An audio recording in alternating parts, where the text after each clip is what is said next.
IPL చరిత్రలో అత్యంత వివాదాస్పదమైన చెంపదెబ్బ ఘటనపై భారత మాజీ పేసర్ శ్రీశాంత్ మరోసారి నోరు విప్పాడు.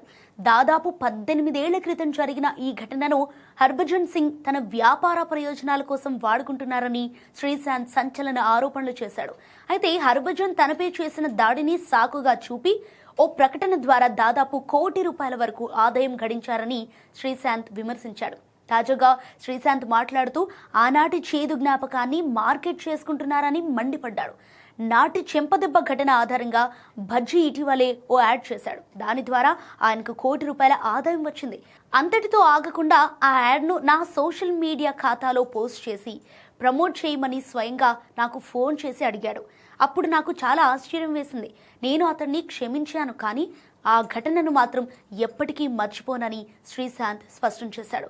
ఇక హర్భజన్ సింగ్ వివిధ ఇంటర్వ్యూలలో ఆ ఘటనపై పశ్చాత్తాపం వ్యక్తం చేయటం కేవలం సానుభూతి కోసమేనని శ్రీశాంత్ కొట్టిపారేశాడు. భజ్జీ మాటలన్నీ నటనేనని, అందుకే తాను అతన్ని ఇన్స్టాగ్రామ్లో బ్లాక్ చేశానని తెలిపాడు. చాలా ఇంటర్వ్యూలో భజ్జీ నా కుమార్తె గురించి కూడా ప్రస్తావించాడు. కానీ 1-2 నెలల క్రితం ఆయన చేసిన ఆ యాడ్ చూశాక అతడి అసలు రంగు బయటపడింది. మనకు జరిగిన చెడును మర్చిపోతే అవతలి వ్యక్తి మళ్ళీ అదే తప్పు చేసే ప్రమాదం ఉంటుందని శ్రీశాంత్ ఆవేదన వ్యక్తం చేశాడు. అయితే 2008లో జరిగిన తొలి ఐపీఎల్ సీజన్లో Mumbai Indians and Kings 11 Punjab match ముగిసిన తర్వాత ఈ వివాదం చోటు చేసుకుంది. ఆటగాళ్లు పరస్పరం కరచాలనం చేసుకుంటున్న సమయంలో హర్భజన్ సింగ్ ఒక్కసారిగా శ్రీశాంత్ చెంపపై కొట్టాడు.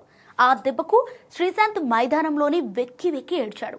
ఈ ఘటన అప్పట్లో పెను సంచలనం సృష్టించగా బీసీసీఐ హర్భజన్పై 8 మ్యాచ్ల పాటు నిషేధం కూడా విధించింది. సో తాజాగా ఐపీఎల్ మాజీ చైర్మన్ లలిత్ మోదీ ఆ వీడియోను విడుదల చేయడంతో ఈ పాత గాయం మళ్లీ చర్చనీయాంశమైంది.